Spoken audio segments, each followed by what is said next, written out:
तो इसमें आप लोगों को क्या देखना है, हम लोग खगोलीय दूरबीन जिसमें हम लोग पढ़े हैं,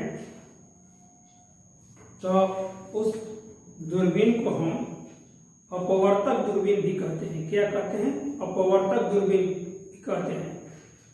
और एक परावर्तक दूरबीन होता है, रिफ्लेक्टिंग टेलीस्कोप। तो इसके बारे में हम लोगों को ये पहले समझना है बाबू कि आखिर जब अपवर्तक दूरबीन था तो परावर्तक दूरबीन बनाने की आवश्यकता क्यों पड़ी। तो पहले आप इसको समझिए कि परावर्तक दूरबीन आखिर क्यों बनाया गया है।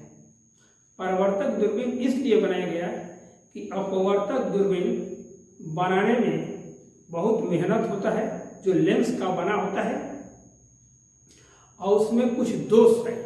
उसमें दोष क्या होता है कि जो अभिदृश्यक लेंस द्वारा और नेत्रिका लेंसों द्वारा जो अंतिम प्रतिबिंबों का आदान प्रदान होता है, उसमें लेंस में विपतन दोष उत्पन्न हो जाता है। विपतन दोष का मतलब होता है कि प्रतिबिंब जो होता है वो प्रधान अक्ष पर सही ढंग से नहीं बन पाता है और हम लोग अच्छे ढंग से नहीं देख पाते हैं।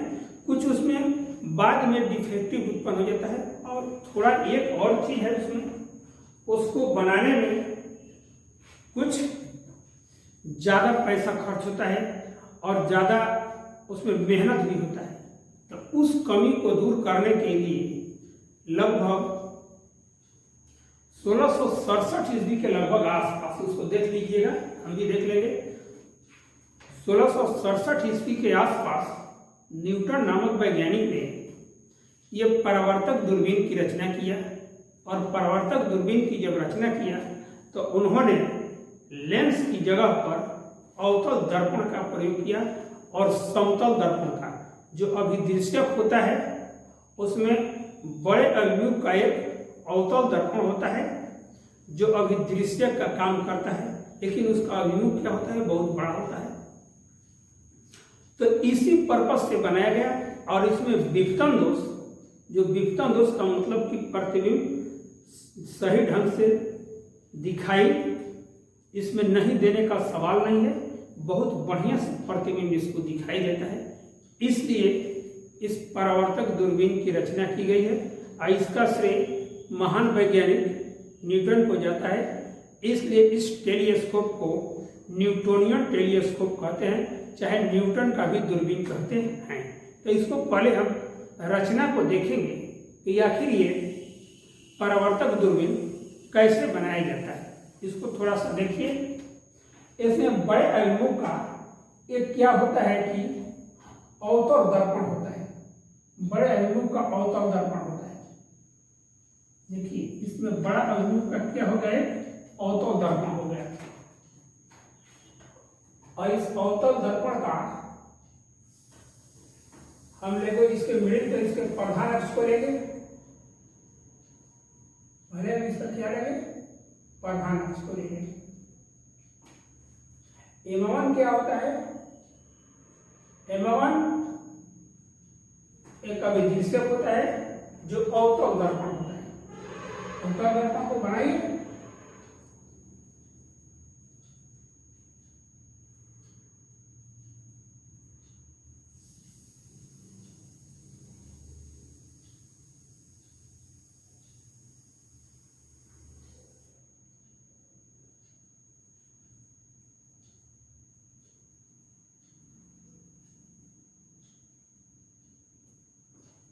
अवतल दर्पण हो गया। अब इसके प्रधान अक्ष हम लेते हैं।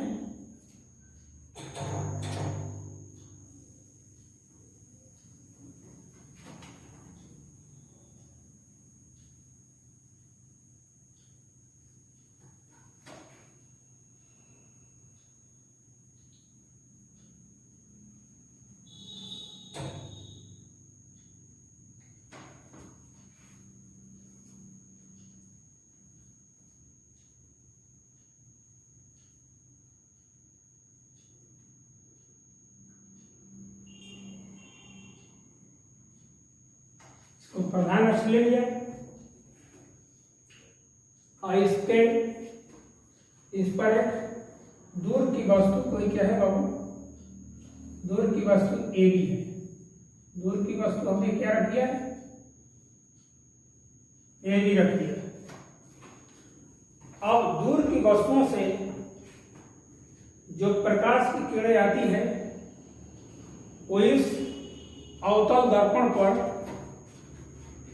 समानांतर आती होती है। तो ये कौन सा दर्पण है, अवतल दर्पण। ये किसके काम करता है,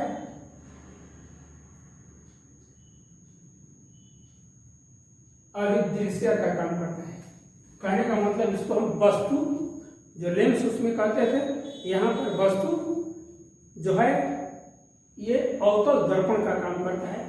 इस पर आने वाली, दूर की वस्तु से आने वाली जो प्रकाश की किरणें हैं ये इस पर समानांतर आपतित होती है।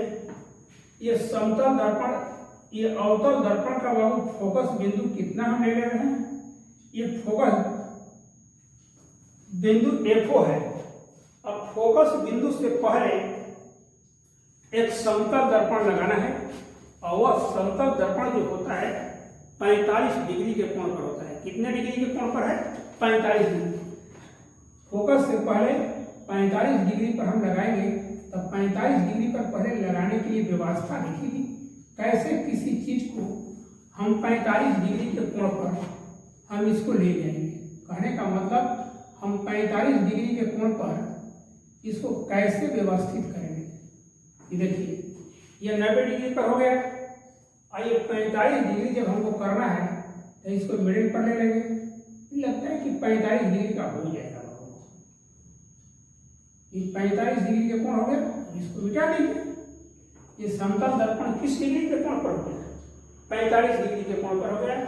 आइए कौन सा दर्पण है, समतल दर्पण है। कौन सा दर्पण है, M2 जो है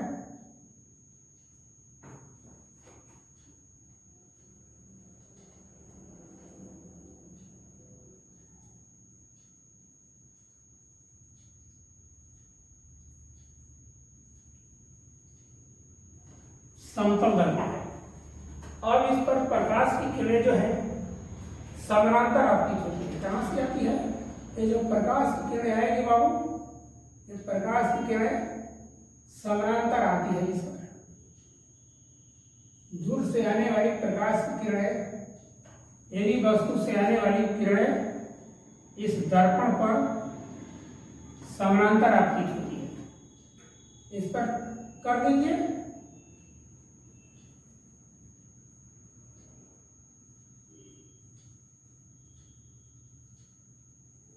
इस समानांतर आपतित हो रही है। इस चलने के बाद ये दर्पण पर समानांतर आपतित होती है। यहां से जब किरणें परावर्तित होगी तो किस दर्पण पर वो जाएगी, वो समतल दर्पण M2 पर जाएगी। यहां से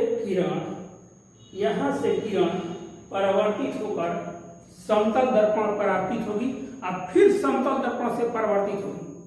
क्योंकि दर्पण क्या करता है, दर्पण बाबू उसका काम होता है प्रकाश की किरणों को परावर्तित करना, और लेंस क्या करता है, प्रकाश की किरणों को अपवर्तित करना। तो यहां से जब प्रकाश की किरणें परावर्तित होगी, यहां पर किरणें जो परावर्तित होगी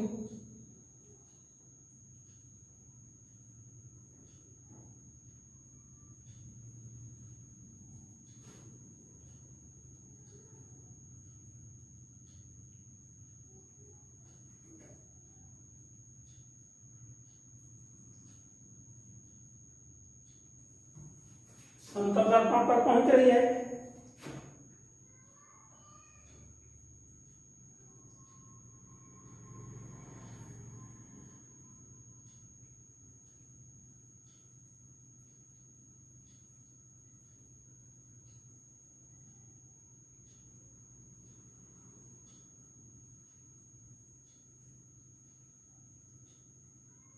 देख रहे हैं, यहां से चली तो समतल दर्पण पर पहुंच गई और ये दूसरी प्रकाश की किरण चलेगी यहां से, ये भी परावर्तित होगी।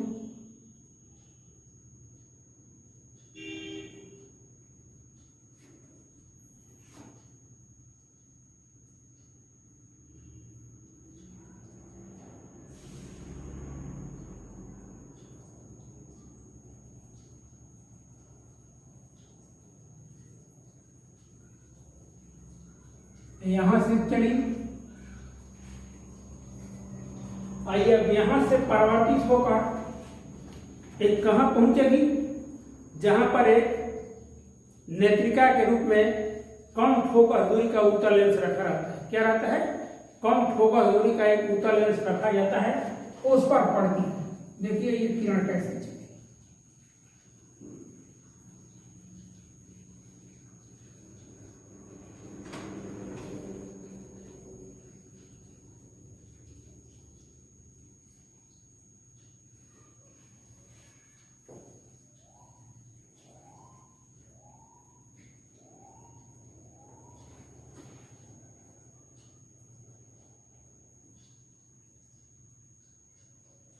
ये देखिए ये किरण आ गई यहां से परावर्तित होने के बाद ये किरण ऐसे चलती है और एक दूसरे को किसी बिंदु पर काटती है।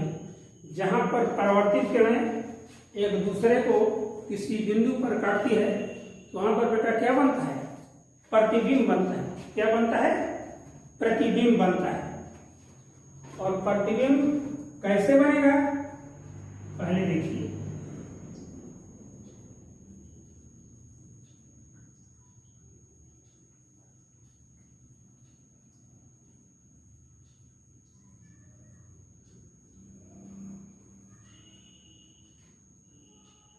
ये कौन सा लेंस हो गया?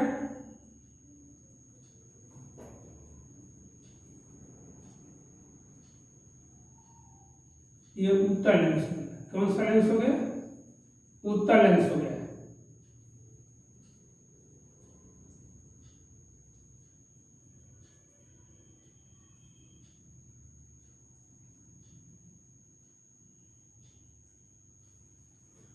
ये उत्तल लेंस का प्रकाशीय केंद्र कितना हो गया?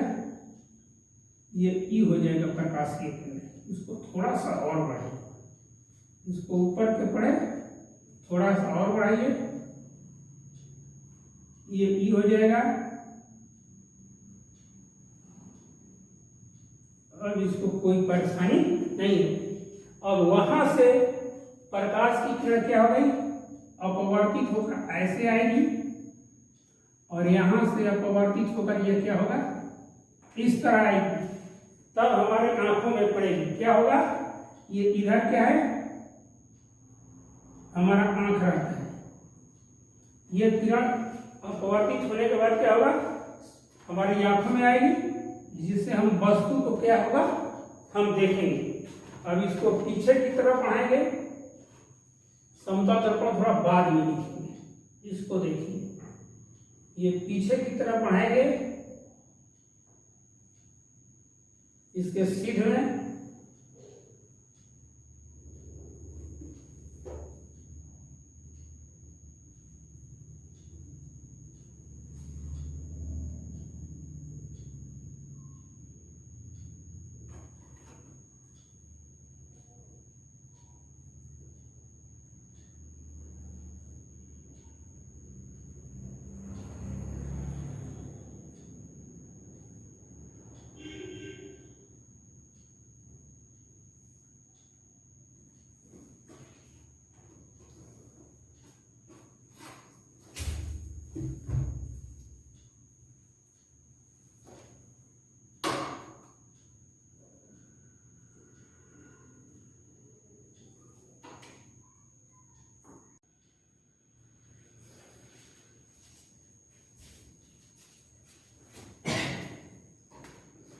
जब ये किरण बाबू आती है तो दोनों एक दूसरे को खटती है, आप नेत्रिका पर मिलती है और हम पीछे की तरफ बढ़ाते हैं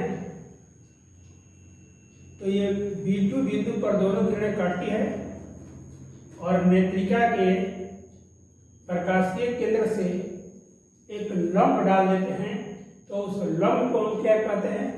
नेत्रिका की प्रधान अक्ष।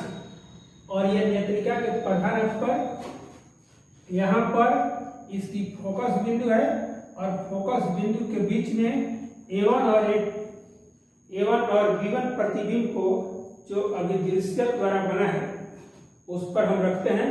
तो प्रतिबिंब स्पष्ट दृष्टि की न्यूनतम दूरी D पर बनता है। कहाँ बनता है? अंतिम प्रतिबिंब स्पष्ट दृष्टि की न्यूनतम दूरी। अब थोड़ा सा पूरी बात समझिए। न्यूटन के परावर्तक दूरबीन में एक बड़े अभिमुख का अवतल दर्पण M1 होता है। ठीक, इसके प्रधान अक्ष पर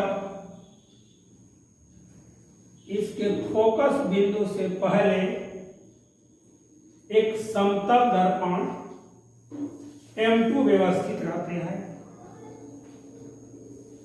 इस दर्पण के नीचे एक नली रहता है।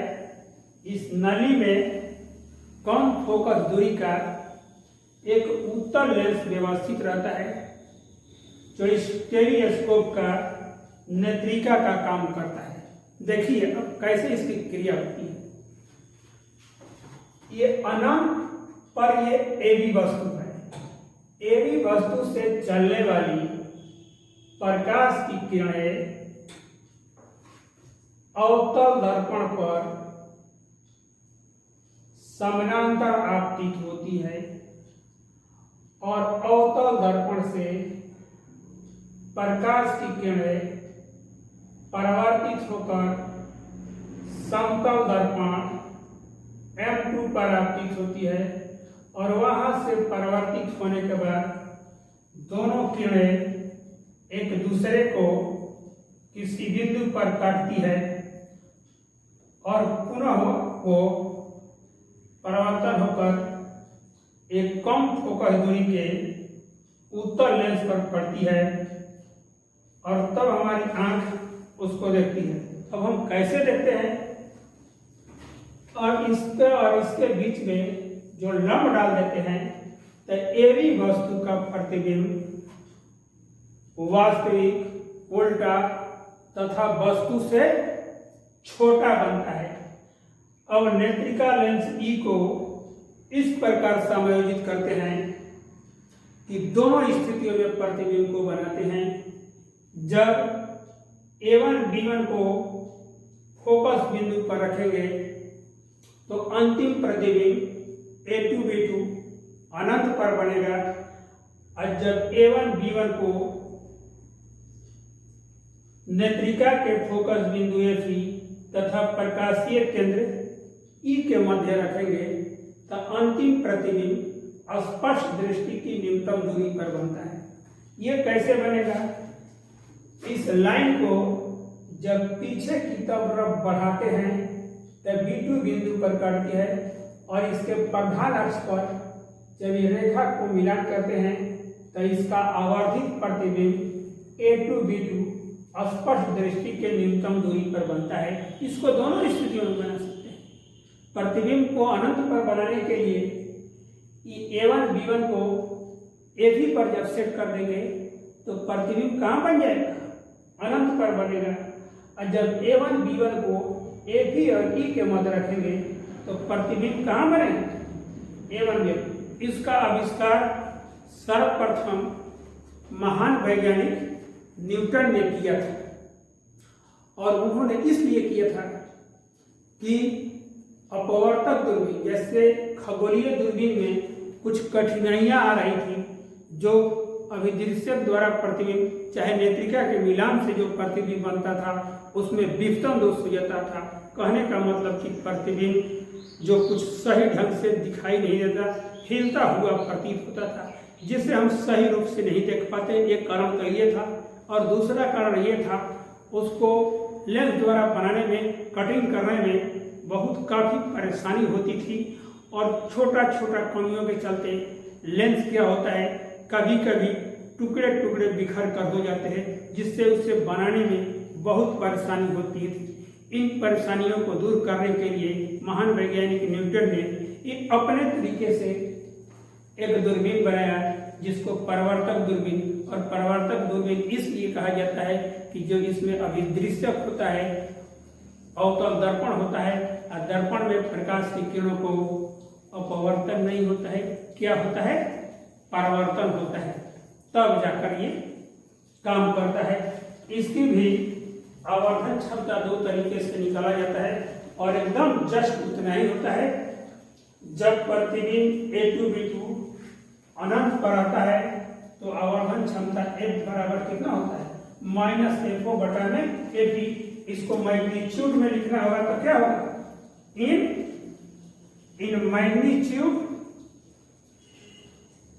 मैग्नीट्यूड में लिखना होगा तो क्या होगा, M बराबर FO बटा में F प्लस के रूप में लिख रहे हैं। इसको भी मैग्नीट्यूड में रखना होगा। जब प्रतिबिंब A2B2 स्पष्ट दृष्टि की न्यूनतम दूरी पर बनता है तो आवर्धन क्षमता M बराबर इतना ही होता है जो खगोलीय दूरबीन में आया हुआ है।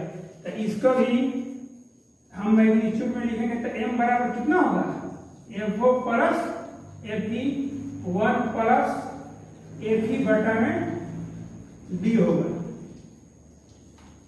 तो ये दोनों के मान में कोई अंतर नहीं होता है निकालने में, और कोई परेशानियां नहीं होती है, और सारा चीज वही रहता है, लेकिन इसका कंस्ट्रक्शन और डिजाइन क्या हो जाता है, बदल गया है। इसीलिए थोड़ा व्यवस्थित करके हमने बनाया है। इसको डायग्राम कैसे बनाना है इस बात को आप बखूबी से आपको समझा दिया गया है, और इसको एक दो बार बनाने के कॉपी पर हमेशा प्रयास करते रहिएगा, तब ये बनता है। ठीक,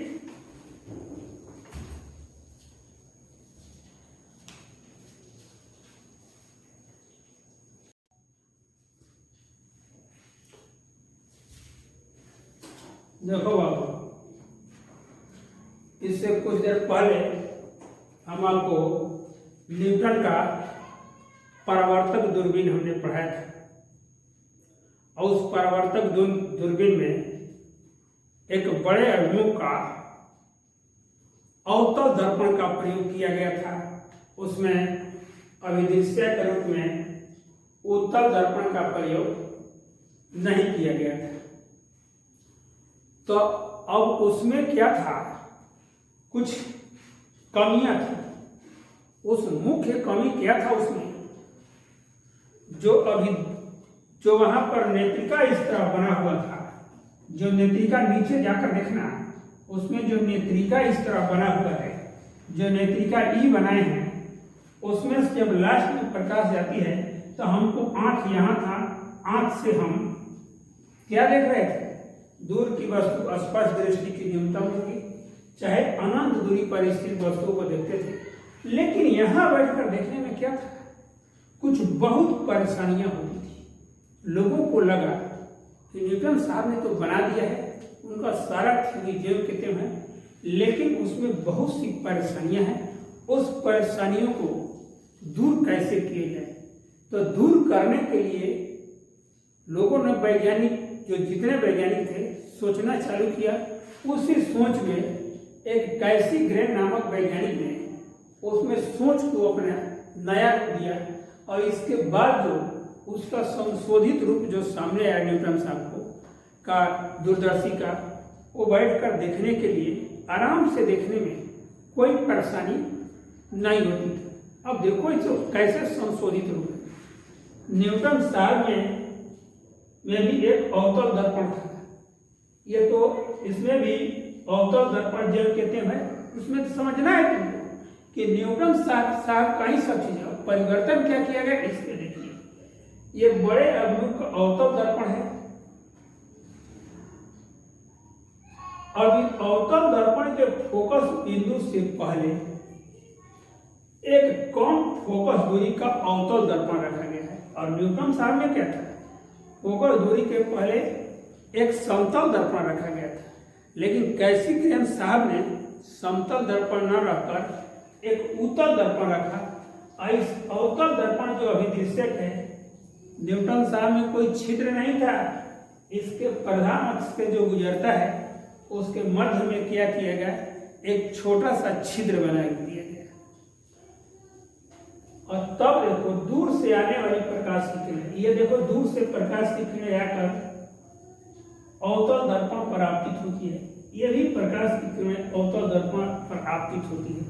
अवतल दर्पण पर आपतित होने के बाद, परावर्तित होने के बाद ये सीधे ये एक बिंदु पर आती है जो अभिदृश्य का फोकस बिंदु है, लेकिन अभिदृश्य के फोकस बिंदु पर पहुंचती नहीं है। क्यों नहीं पहुंचती है?